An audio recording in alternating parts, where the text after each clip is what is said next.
that we were talking about earlier today. Clark, by the way, absolutely silenced everybody yesterday. The woke media was all on her. I hate to even mention this complete jackass. Jamel Hill and others were all in her business. It's white privilege. She hits these threes. Man, I don't give a damn if it's white, black, or green privilege. Jamel Hill, she blames the media for covering Caitlin Clark. She's tremendous on television. What a missed opportunity for the national media to really evaluate who she was as a person. Why? Because it feels like our black athletes get the same amount of coverage, whereas for black athletes to get the same amount of coverage or even fair coverage, there has to be something extra beyond basketball. No. You choose to do that. You don't need anything extra. Imagine the WNBA morphing into a daytime soap penned by Twitter itself. Because now, July Hill is tossing around the R word like it's a casual dime, and somehow Caitlin Clark's become the unexpected villain in a saga packed with leaked clips, icy side eyes, and Rhyne Howard looking ready to throw hands. Is this Hoops or Bravo reunion special? Buckle up. This drama's got more twists than a fourth quarter crossover. Mel Hill, the fact that she believes that Caitlin Clark is receiving more coverage than a lot of the other black players. I don't like that Jamel Hill said this. I feel like she's always looking for an excuse to race bait. That's her whole identity, and I just don't like this. Caitlin Clark is phenomenal. She is just that good. She's setting all types of records, scoring, assists. I mean, she is incredible. So she deserves the amount of... Just when you thought Caitlin Clark's rookie season couldn't pack in more drama without detonating like a soda can in a microwave, the WNBA serves up a 4K Ultra HD showdown between the Indiana Fever's headline act and the Atlanta Dream's Rhyne Howard. At this point, it's less about basketball and more like a budget-friendly Game of Thrones. Only everyone's in gym shorts and sneakers instead of armor. Well, guess what? One of the master race baiters from the world of sports, if you still want to say she's involved in the world of sports, is back at it again. I'm talking about Jamel Hill, who is one of the integral reasons why Around the Horn no longer exists on ESPN. The latest installment of Let's See Who Can Body Slam Caitlin Clark without getting ejected hit the hardwood somewhere in America. And naturally, the internet responded with its usual calm, measured discourse. Just kidding.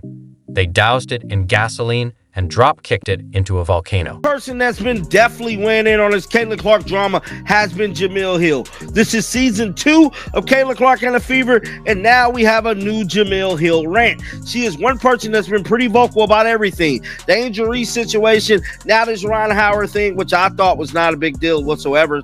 Reported on it yesterday. She did kind of get into Caitlin Clark's head, kind of psyched her out. I believe that's why Caitlin Clark played so bad. But some new footage has emerged of the... So, what went down this time? Just your everyday sideline moment where Rhyne Howard channeled full Secret Service energy, pressing up on Caitlin Clark like she was guarding national intel. Then came the now iconic line, either caught on mic or decoded by 47 million internet lip readers and their cats. I'm not scared of you. And you in Atlanta. Caitlin Clark taking it back, and you can see the hold there. Then Rhyne Howard doesn't like that. And there's some words between the two players as Naz Hillman quickly comes over and gets her bestie out of the scuffle. Which, in case you're wondering, is basically the WNBA's version of an 18th century French slap with a velvet glove. Pistol at dawn, anyone? And before the smoke could even clear from that fiery exchange, Jamel Hill came sliding into the scene with the grace of a wrecking ball soaked in lighter fluid. According to Hill, everyone just needs to relax. It's all part of the game.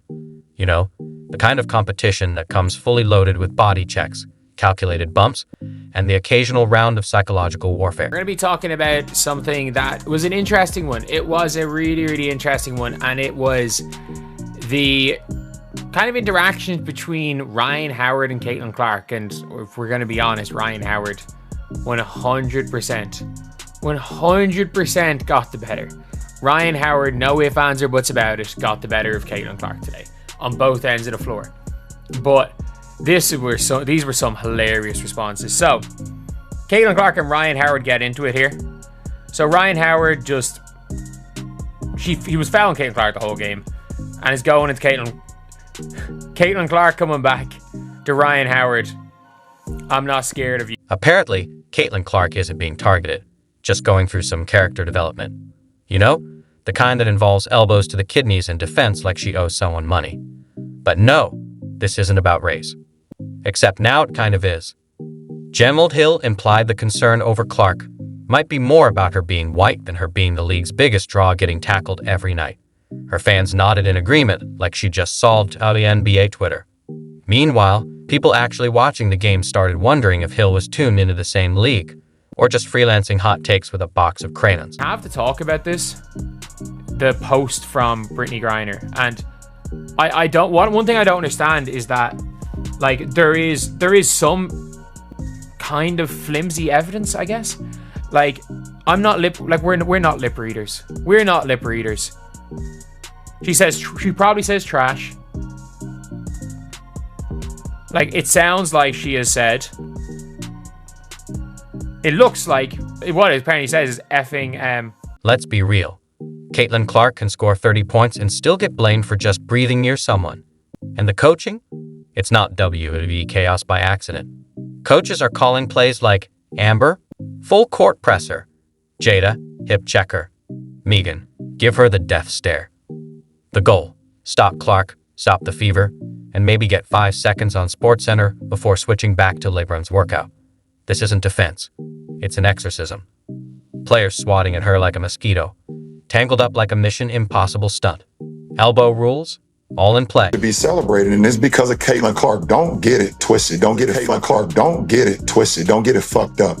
Caitlin Clark is the reason why a lot of great things is going to happen for the WNBA. Voice your opinion if they want your opinion, man, early on, because everybody is looking for you to say anything, and they're going to splice it and cut it and make it a negative thing. And I think for her, the one thing that I love that she's bringing to her sport, more people want to watch. More people want to tune in. I saw for the first time that they had a chartered plane. Every time a player body checks Clark, the media says, meh, that's just basketball, really. I played basketball and never needed a mouth guard to avoid biting my tongue during a headlock. It's so bad Clark probably checks under her bed for defenders before sleeping. Remember Kennedy Carter running into someone's back at full speed? Not defense, just pure hostility. Now, Rhyne Howard's turn in this ongoing saga of just hustle that's really mugging. Gemald Hill retweeted the video and told fans to calm down, calling it spirited aggression. Meanwhile, Clark's getting cross-checked like she owes child support. What's not just basketball? Targeting the league's biggest star like she's asking for it. If Clark were a Disney princess, everyone else would be the evil stepsisters. Was a rough night for Caitlin Clark and the Indiana Fever. Last night, she only scored 3 points and a blowout loss to the New York Liberty. But it was a game on Saturday between the Fever and the Chicago Sky that had a lot of people talking. Fans were so hyped for Caitlin, Angel Reese, and Camila Cardoso to all be back on the same court. However, the moment that made headlines, this right here, the hard foul involving Clark and WNBA leadership? They're doing a great job by hiding and hoping Clark doesn't leave for overseas, where, rumor has it, they actually follow rules. Where's the commissioner? On vacation? Meditating? While Clark's treated like she's crossing enemy lines, leadership is silent, literally. And some say she'd asked for it because she's popular. So being famous means open season? Better warn Beyonce about elbow drops next. Clark didn't make herself the face of the league. The Lee and fans did. Now she's being treated like she's in the Hunger Games of women's basketball. Foul down at 6, and it was the ticky-tack fouls, and again, Caitlin Clark doing a little bit of an acting job. Not sure if that was actually a foul, but again, that's for the ticky-tack fouls that we were talking about earlier. He's literally driven so many eyeballs to the game. Like they ain't flying commercial, they're flying charter. They're gonna make more money. They're playing on ESPN consistently. People are actually talking about it. Now they talk about it through the vein of Caitlin Clark. You're never going to hear a topic on ESPN discussed that doesn't involve Caitlin Clark somehow. This beat her into submission plan. Dumbest idea since rebooting Cats. It won't work.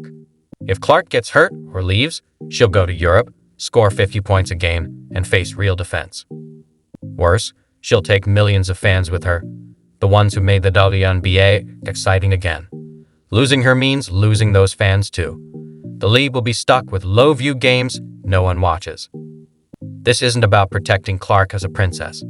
It's about not making assault a defense. This isn't hockey.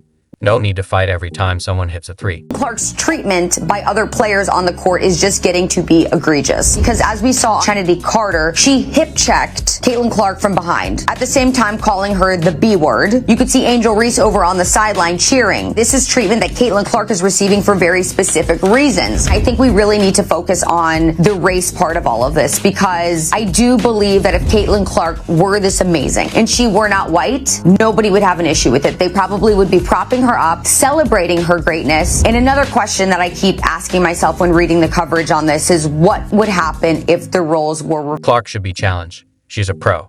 But this isn't defense. It's personal grudges with no whistles. Clark's not asking for protection. She's playing hard. Still, she shouldn't be a punching bag for every frustrated player with a Twitter beef. This can't be fun anymore. Every game feels like waiting for the next fight or hot tape blaming her. Players shove like it's their job. Coaches act clueless, and the league hopes it fixes itself. It won't, unless the WNBA stands up, stops the nonsense, and protects its stars. One other thing I did want to talk about was a commentary where it was slightly adversarial, kind of to the viewer and a little bit, I would say, to the WNBA. They were pounding heavy that this is how the women want to be treated. Unrivaled has gone above and beyond with the amenities for the players, down to having estheticians there. Of course, they have childcare options. They have, the gym, complete first-class facilities in every aspect. And this has been, something that the players have really celebrated, and it seems like it's a directive from the league